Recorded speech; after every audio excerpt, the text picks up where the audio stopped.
Okay. Good morning मेरे प्यारे बच्चों।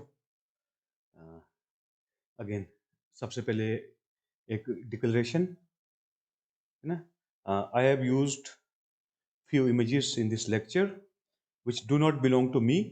I have downloaded these images from internet for educational purpose only. I thank all those good people around the globe who have uploaded such helpful information in the form of images. It certainly helps us a lot. So, thank you very much. अच्छा हमारा आज का topic है बच्चों, mode of nutrition in fungi. ठीक है, और nutrition के आदत के हिसाब से, ठीक है, fungal group of organisms, they differ, they certainly differ to that of algal group of organisms, in the sense that unlike algal group of plants which are autotrophs, means which can synthesize their own food by exploiting solar radiations in the form of photons, but none of the fungal member is autotroph। ठीक है, fungi का कोई भी member अपना भोजन खुद नहीं बना सकता है, इसलिए हम इसको एक सेपरेट ग्रुप में डालते हैं।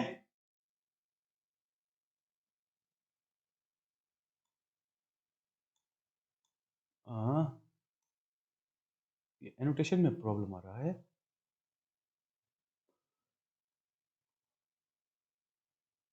सेपरेट ग्रुप में डालते हैं, है ना, जिनको हम बोल सकते हैं heterotrophs, because on earth organisms on the basis of habit of nutrition are only of two types. One is autotrophs and rest are heterotrophs. So in this lecture we are going to discuss various modes of heterotrophic nutrition, in fact my dear students। ठीक है, भोजन करने की आदतों के बारे में, ठीक है बच्चों, भोजन करने की आदतों के बारे में ये लेक्चर है। इस लेक्चर में exact mechanism of intake of food का कोई डिटेलिंग नहीं होगा बच्चों, ठीक है, उसको मैं इसके बाद वाले लेक्चर में डालूंगा। ठीक है, what are the different mechanisms, the exact mechanisms through which different fungal members intake food. ठीक है, ये सिर्फ इनके भोजन करने की आदतों के बारे में बच्चों, ठीक है, और लार्जली क्या है, these are heterotrophs। So here in this lecture we are going to discuss different modes of heterotrophic nutrition। तो इसको मैंने कुछ और नाम से भी लिखा हुआ, ठीक है, हैबिट ऑफ न्यूट्रिशन, भोजन करने की आदत के हिसाब से। ठीक है बच्चों, और एक और टर्म भी है मोड ऑफ लाइफ। ठीक है, यहां पर मैं थोड़ा सा प्रकाश डालना चाहूंगा। Mode of nutrition in fungal group of organisms is synonymous to mode of life. इसका क्या मतलब है, that fungal group of organisms are very simple organism बच्चों। ठीक है, they don't look beyond the basic requirements which is necessary for survival of each and every organisms। तो इन Hindi we call it रोटी कपड़ा और मकान। एक बहुत पुरानी फिल्म भी आई थी ना बच्चों। ठीक है, तो जो फंगल ग्रुप ऑफ ऑर्गेनिजम्स है, इनको बेसिक रिक्वायरमेंट चाहिए सर्वाइवल के लिए। कपड़ा, सबसे पहले कपड़ा डिस्कस करते हैं। ठीक है, कपड़ा means the structure which protects it from environmental stresses. So ठीक है, तो कपड़ा इसके पास है ही है, ठीक है, in the form of multilayered cell wall. Then comes roti and makaan. पिछले लेक्चर मैं बता दिया था बच्चों, जो रोटी है वही इसका मकान है। If it is a saprotroph, for example say if it is a coprophilous fungus, it lives on a small piece of dung. ठीक है, so that dung becomes food for it and that dung becomes natural home और habitat. It becomes natural home for such these very simple organisms। ठीक है, unlike human beings। एक बात याद रखना बच्चों, on this earth each and every organism just looks for roti kapda and makan, other than human beings we are demanding much more, है ना, much more which are not in fact essential for sustaining life। ठीक है बच्चों, खैर छोड़ो, फिर इस बात को जाने दो। So all these terms are synonymous to each other. ठीक है बच्चों, ये बात हमारे को समझना है। हमने पहले बताया था because fungi they lack chlorophyll, thus all the members are heterotrophs, but heterotrophic mode of nutrition can again be divided into few types which we will discuss in coming slides. ठीक है, thus they either live on dead and decaying organic matter or on live sources, live organic sources. What do they require बच्चों? Because they are not autotrophs, that means they cannot fix their organic food बच्चों, they cannot fix their organic food. यहां पर सिर्फ organic food की बात कर रही है, हो रही है, ठीक है, ऐसा फूड जिसमें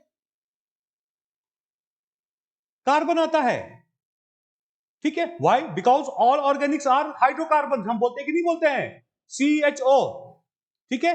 so for this purpose only, again जो हमारे प्लांट्स हैं आउटोट्रॉप्स भी हैं, ठीक है, वो भी फोटोसिंथेसिस करते हैं, just for what purpose? So that they can get carbon nutrition और ऑर्गेनिक न्यूट्रिशन, ठीक है.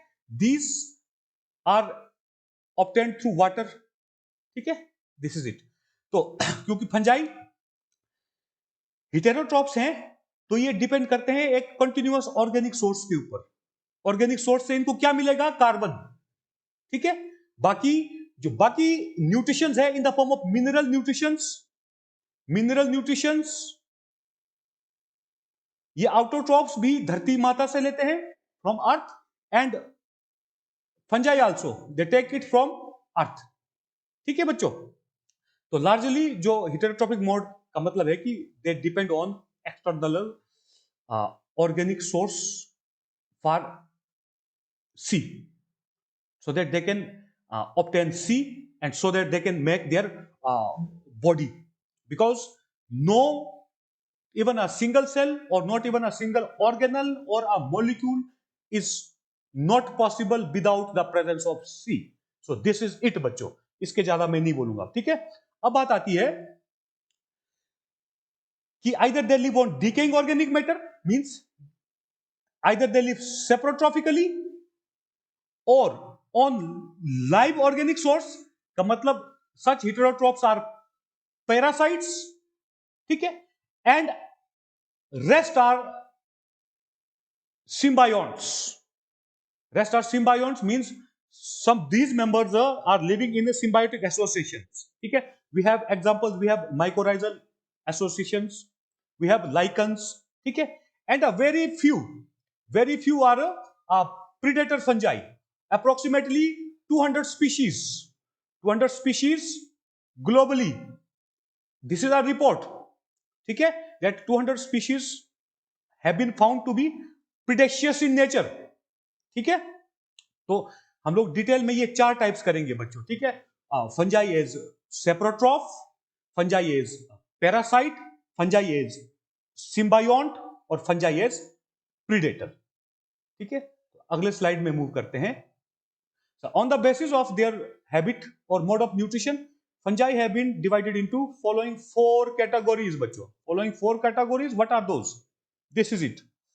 Saprotrophs, if they get their organic nutrition from dead organic source, and that dead organic source may be dead plant or plant parts or animal parts or animals, dead plants or animals, ठीक है बच्चों.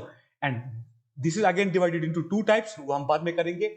Second is parasitic heterotrophic forms, means if the fungi depend on some live organic sources, ठीक है, means live tissue से जब ये अपना भोजन डिराइव करते हैं, ठीक है. Again parasites could either be plant parasites और एनिमल पैरासाइट्स, ये ज्यादा डिटेल करने का जरूरत नहीं है, ठीक है. But in both cases what happens, that they draw their nourishment, organic nourishment, in the form of a parasite, that is from living tissue or living cells of hosts, and those hosts can be plant hosts or animal hosts. And these parasitic forms are again divided into few types, we will discuss it later on.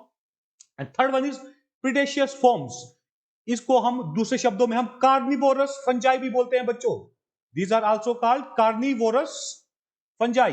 Like we have lion, tiger, carnivores, and other carnivores. ठीक है?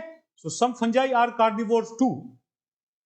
Approximately 200 out of estimated 2.2 to 3.8 million species on earth. अब एक बात यहां पर, चलो पहले हम सिम्बायोंट डिस्कस कर लेते हैं. ठीक है? As symbiont means if the fungus lives in symbiotic association with some other organism, and generally it is the case with plants. ठीक है? प्लांट्स, एनिमल्स के अंदर सिम्बायोटिकली कहीं है, इसका कोई रिपोर्ट मुझे एटलीस्ट जानकारी नहीं है. ठीक है? और जो सिम्बायोट फॉर्म में सबसे इंपॉर्टेंट हमारे रहेगा, एक तो माइकोराइजल एसोसिएशन. ठीक है? और दूसरा रहेगा इन द फॉर्म ऑफ लाइकन्स. ठीक है बच्चों? तो ये हो गया. अब मेन फोकस आता है बच्चों इन दो चीजों के ऊपर. ठीक है? कई बार हम लोग कंफ्यूज कर जाते हैं, और लिटरेचर में भी थोड़ा सा क्लैरिटी नहीं है. ओ यार, पैरासाइट्स कैन बी प्रीडेटर्स और प्रीडेटर्स कैन बी पैरासाइट्स, है ना. Both intake live both intake food from live sources. तो यहां पर एक बहुत बड़ा डिफरेंस है बच्चों. जो ये पैरासाइट होते हैं, parasites take nourishment from live sources, or we can say that parasites get their nourishment from a live plant or animal, and further a parasite uses that host, that either plant host or animal host, to complete its life cycle. बच्चों, ये बहुत important point है, ये ध्यान से सुन लेना है. Life cycle. कोई पैरासाइट होता है डिफरेंट टाइप से. अगेन, कुछ शरीफ पैरासाइट्स हैं, कुछ थोड़े से बदमाश हैं, कुछ बहुत ज्यादा बदमाश है. ठीक है? ये हम अगले स्लाइड में हम डिस्कस करेंगे. ठीक है? लेकिन पैरासिटिक फॉर्म्स वो होते हैं जो एक तो भोजन भी ड्रा करते हैं, है ना, for the sake of their own survival. बच्चों, असल में तो बात ये आती है ना, अगर हम इकोलॉजी के हिसाब से पढ़ेंगे. ठीक है? They are again the component of this ecosystem, a biotic component of ecosystem. ठीक है? इंपॉर्टेंट और not important, we are not to decide this again. ठीक है? तो ये पैरासाइट्स क्या करेंगे, एक तो होस्ट से भोजन भी लेंगे, और होस्ट के अंदर एसेक्सुअल और सेक्सुअल रिप्रोडक्शन भी करेंगे, और अपना लाइफ साइकिल बनाएंगे, अपने प्रोपेग्यूल्स बनाएंगे in the form of asexual spores and sexual spores. For what purpose? So that they can perpetuate their genes. ठीक है? Perpetuate their genes. To perpetuate our gene is the first task of each and every living organism. ये याद रखना है बच्चों हमेशा. ठीक है? ये चीज बार बार रिपीट नहीं किया करूंगा मैं. परपेचुएशन ऑफ जीन है बच्चों. ठीक है? जबकि जो प्रीडेटर्स होते हैं, predators use the source, the live source. We can not even call that source as host. ठीक है? लाइव प्लांट और एनिमल को ये यूज करते हैं for what purpose? Just for the purpose of food. They take food from it, either by killing it और not killing it. है ना? ये भी मुझे पूरा जानकारी नहीं है बच्चों. ठीक है? और मेरे हिसाब से तो बाय किलिंग इट ही होगा, है ना, by different structures. In case of fungi, we are here talking about fungi with the help of specialized structures. We will discuss later on. ठीक है? तो ये चार चीजें हो गई बच्चों. ठीक है? एक एक करके आएंगे. तो सबसे पहले सेप्रोट्रॉप्स मोड ऑफ न्यूट्रिशन को डिस्कस करेंगे. What are saprotrophs again? If the fungi, they are taking their organic nourishment from dead organic sources. ठीक है? डेड ऑर्गेनिक सोर्सेज याद करना है बच्चों. इसी वजह से फंजाई की इस आदत की वजह से, सेप्रोट्रॉप्स होने की आदत की वजह से, इनको नेचर्स क्लीनर्स भी बोलते हैं. प्रकृति के सफाई कर्मचारी, नेचर्स क्लीनर्स. नेचर्स क्लीनर्स और nature's scavengers.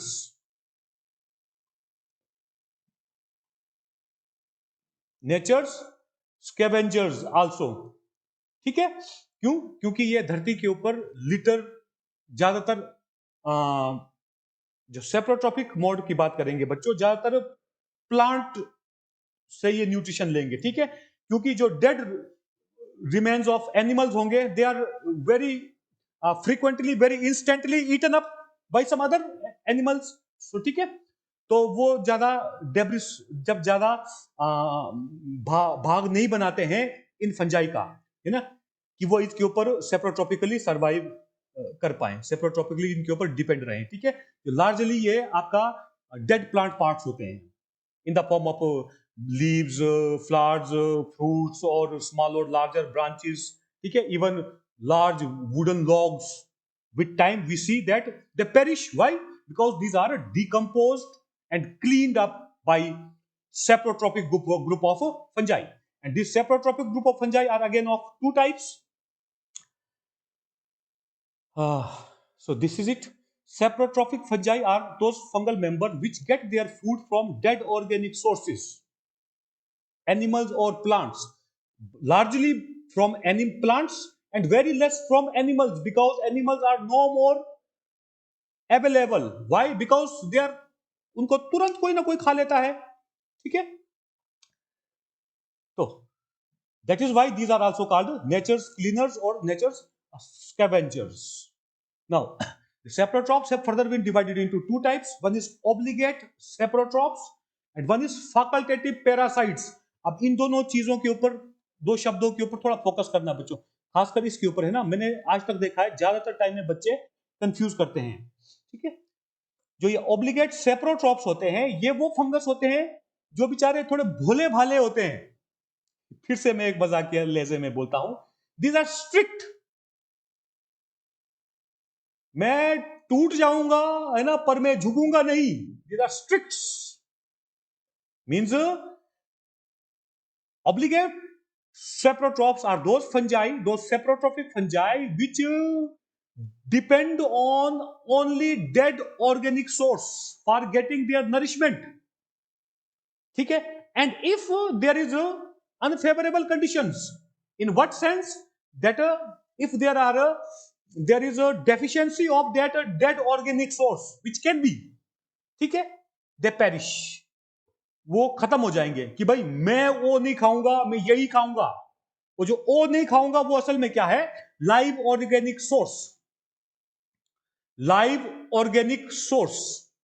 These are strict ones which live on dead organic source, and wherever there is scarcity of dead organic sources, they never eat live organic source and thus get perished from this earth, ठीक है। In contrast, what are facultative parasites? Facultative parasites are generally under normal conditions. And what are the normal conditions for a facultative parasite? That availability of dead organic mass, dead organic matter. Whenever there is a availability of dead organic matter, these live as saprotrophs. But whenever there is scarcity somehow, scarcity or non-availability of dead organic source, they turn into parasites, or they start eating live matter, live organic matter in the form of some animal or plants. So such forms are called facultative parasites. आगे के slides में मैं सिर्फ पढ़ के सुनाता हूं। Obligate saprotrophs are those fungi which depend completely on dead organic matter for their food, organic food, and never on live organic source. And its examples मैंने पहले डिस्कस किया था सोइल फंजाई के एग्जांपल्स के रूप में, है ना। One is Agaricus, one is Peziza और Peziza, one is Morchella. Whereas facultative parasites, these are those fungi which behave as saprotrophs, that behave as saprotrophs under normal conditions. And what is normal condition? The availability of food, that is there is availability of dead organic food. But if whenever there is some favorable condition, some unfavorable condition, means whenever there is a non availability of dead organic matter due to any reason they turn into parasites, they become parasites. ठीक है, सो तभी मैंने बोला था। And जब nature के, प्रकृति के कानून के हिसाब से देखा जाए तो ऑब्लिगेट पैरासाइट्स के मुकाबले में जो ये फैकल्टेटिव ऑब्लिगेट सेप्रोट्रॉप्स के मुकाबले में ये फैकल्टेटिव पैरासाइट्स ज्यादा फिट हैं बच्चों। ये मकरे हैं, है ना ये बदमाश हैं थोड़े से, है ना। Example Pythium. पाइथियम ये याद रखना बच्चों, ये फाइटोप्थोरा इन्फेस्टेंस का क्लोज रिलेटिव है। मैंने एक एग्जांपल पहले ही दिया था, ठीक है। फाइटोप्थोरा, फाइटोप्थोरा तुम्हारे जीनस का, तुम्हारे सिलेबस का पहला जीनस है बच्चों, फाइटोप्थोरा इन्फेस्टेंस। ये पूरा लिखने की जरूरत नहीं है। Phytophthora infestans both are the member of first sub division Mastigomycotina. What were the classes? Chytridiomycetes, Hyphocytridiomycetes and Oomycetes. ठीक है, Pythium and Phytophthora both are members of class Oomycetes, order Pyronosporales and family Pythiaceae. ठीक है, so this Pythium is the representative member of family Pythiaceae. ये नाम से पता चल जाएगा। ये सिर्फ एग्जाम्पल के लिए बता रहा हूं बच्चों, है ना, बहुत ज्यादा डिटेल करने की जरूरत नहीं है। हाँ, ये याद रखने, एक रिलेशन आ जाता है बच्चों, याद करने को आसानी हो जाता है ना, कि भाई साहब जो है फाइटोप्थोरा इन्फेस्टेंस का नजदीकी नजदीकी रिश्तेदार है, गुरुजी ने बताया था और हमने जब चेक किया तो सही पाया। ठीक है, so next is as a parasite.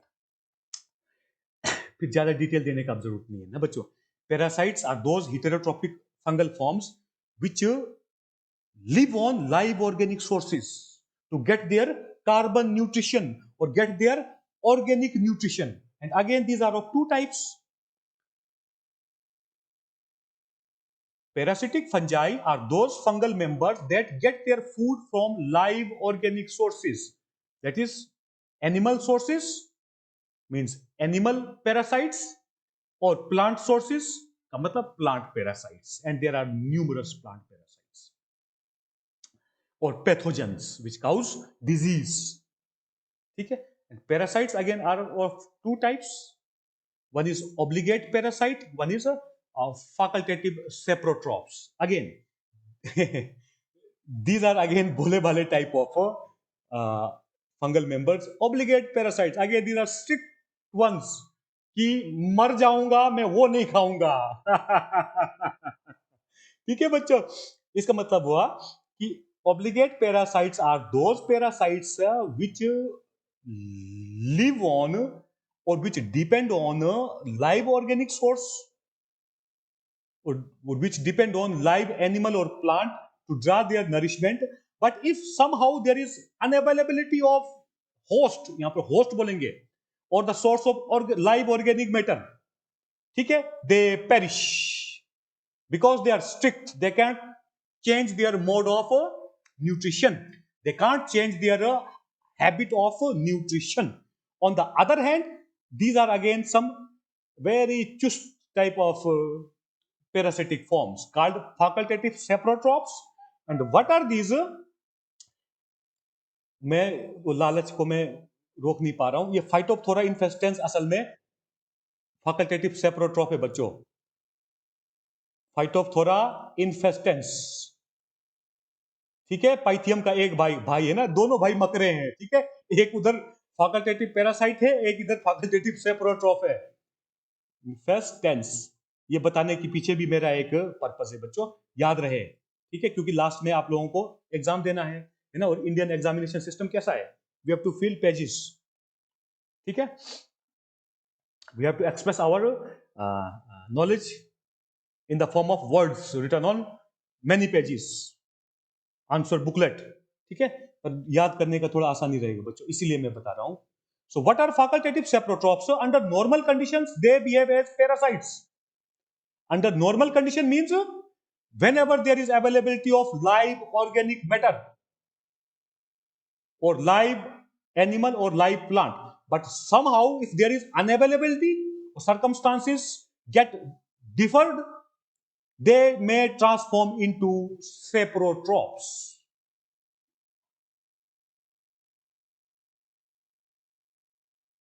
Saprotrophs. So this is it बच्चों, ठीक है। तो ये फिर से है ना मकरे, ये फिट है कुदरत के नियम के हिसाब से, ऑब्लिगेट वन से फिट नहीं है बिल्कुल, है ना, क्योंकि थोड़ा सा झुकना पड़ता है कई जगह, है ना, जब पता है कि नहीं खाऊंगा तो मैं मर जाऊंगा, एक पूरा खा ले यार भाई, है ना। ओके, तो ये काफी हो गया बच्चों। अब आगे मैं सिंपल रीड करूंगा, ठीक है, इसको जब एक्सप्लेन किया होगा। Obligate parasites, these are those fungi which depend completely on live organic sources for their food and never live on dead organic matter, ठीक है। So this is again one more syllabus, one more example from our syllabus. Puccinia graminis triticai, our member from subdivision Basidiomycotina। मेरे प्यारे बच्चों, साथ साथ एक और चीज भी हम चलाते रहेंगे, ठीक है। Basidiomycotina, Basidio subdivision Basidiomycotina was divided into how many classes? 3 classes. And what were those? क्या जवाब दोगे आप लोग? सर, THG, है ना, ये गेस्ट्रोमाइसिटिस है, ये हाइमिनोमाइसिटिस है ना, जिसका एक एग्जांपल हमारे पास क्या है टाइप स्टडी के लिए, एगेरिकस। और जो फर्स्ट क्लास है, what is this? Teliomycetes. So this Puccinia graminis tritici belongs to first class, that is teliomycetes of sub division basidiomycotina. This is it बच्चों। बायोट्रॉफ ये मैं थोड़ी देर बाद बताऊंगा अगले स्लाइड में, है ना। जो ऑब्लिगेट पैरासाइट्स के भी आगे 3 अलग अलग तरह के होते हैं on the basis of their severity, है ना। पिछले लेक्चर में मैंने बताया था कुछ पैरासाइट्स छोटे गुंडे हैं, कुछ भी थोड़ा बड़े गुंडे हैं, कुछ भी तगड़े वाले गुंडे हैं, है ना, जिनको हम बोलते हैं खूंखार गुंडे हैं, ठीक है। तो ये बायोट्रॉप है, ये छोटा मोटा गुंडा होता है, ठीक है बच्चों। चलो, now we move to next slide. Depending, okay, again, obligate parasites complete their life cycle on or inside a living host। ये on और inside क्यों बताया बच्चों? क्योंकि जो पैरासाइट्स भी होते हैं ये अलग अलग तरह के होते हैं। कुछ होस्ट के बॉडी के आउटर सरफेस के ऊपर पाए जाते हैं, ठीक है, वहीं से अपना भोजन ये ड्रा करते हैं, और उनको हम क्या बोलते हैं? एक्टोपैरासाइट्स। एक्टोपैरासाइट्स। और कुछ जो पैरासिटिक फॉर्म्स हैं वो they are found inside the body of host, चाहे वो फिर एनिमल होस्ट हो चाहे वो प्लांट होस्ट हो, ठीक है, और उनको हम क्या बोलते हैं? These are endoparasites. ये मैंने इसीलिए लिखा था, to complete their life cycle. And when an organism completes its life cycle, फिर बहुत इंपॉर्टेंट बात मैं यहां बता देना चाहता हूं बच्चों, ठीक है। मुझे लग रहा है ये फिर लंबा खींच रहा है, कोई बात नहीं, हम सेकंड पार्ट में भी कंक्लूड कर सकते हैं ना। हर एक ऑर्गेनिज्म, क्योंकि ये लाइफ साइकिल वाला टॉपिक जो है हर ग्रुप के साथ चलेगा, हर ऑर्गेनिज्म के ग्रुप के साथ, ठीक है, लार्जली हर प्लांट ग्रुप के साथ जब हमने पढ़ना है, ठीक है। हर और एक ऑर्गेनिज्म का जन्म होता है in the form of unicelled structure. Some of them remain as it is throughout life, for example unicellular organisms. Some become multicellular and undergo or live a life as vegetative phase, vegetative phase, और इसको हम juvenile phase भी बोलते हैं बच्चों, ठीक है। फिर उसके बाद दूसरा हिस्सा आता है इसका रिप्रोडक्टिव फेज। ये हर ऑर्गेनिज्म के साथ होता है बच्चों, याद रखो, रिप्रोडक्टिव फेज, ठीक है। और मेच्योर फेज भी बोलते हैं इसको, मेच्योर फेज, रिप्रोडक्टिव फेज, और juvenile phase, also called vegetative phase in case of plants here, ठीक है। After that what happens? They undergo reproduction by different means, vegetative, asexual and sexual means. They produce their propagules, and here in fungi largely these propagules are in the form of spores, so that why spores are formed? So that their lineage can be continued, ठीक है। Why? Because when these spores germinate, they give rise to a full thallus, full fungal thallus. So this is it बच्चों। ये इसने इशारा दे दिया है, ठीक है। बाकी का हिस्सा मैं अगले लेक्चर में कंप्लीट करूंगा, ठीक है बच्चों। और ऑब्लिगेट पैरासाइट्स को हम तीन भागों में, तीन तरह के होते हैं बच्चों, है ना। एक बायोट्रॉप्स होते हैं, एक हेमी बायोट्रॉप्स होते हैं, एक पर्थोट्रॉप्स होते हैं। हम उनको हम अगले लेक्चर में डिस्कस करेंगे, ठीक है। ये बात याद रखना है बच्चों, मैं अभी तक देखो मुझे याद नहीं रहा है ना कि ये भी बताना होता है। हर एक ऑर्गेनिज्म बच्चों, ठीक है, हर एक ऑर्गेनिज्म दो फेजेस से गुजरता है, और ज्यादातर में एक फेज हैप्लॉइड होता है, दूसरा फेज डिप्लॉइड होता है। इसका डिटेल देने का जरूरत नहीं है, अभी कुछ याद नहीं रहेगा आपको, ठीक है, क्योंकि ये organism to organism and group to group vary करता है। ये जब टाइप स्टडी शुरू करेंगे तभी मैं बताऊंगा, ठीक है।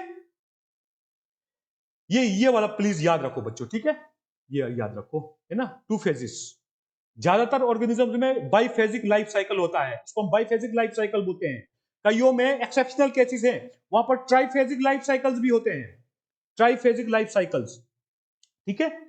तो फिलहाल इतना ही, अगले लेक्चर में फिर मिलेंगे बच्चों।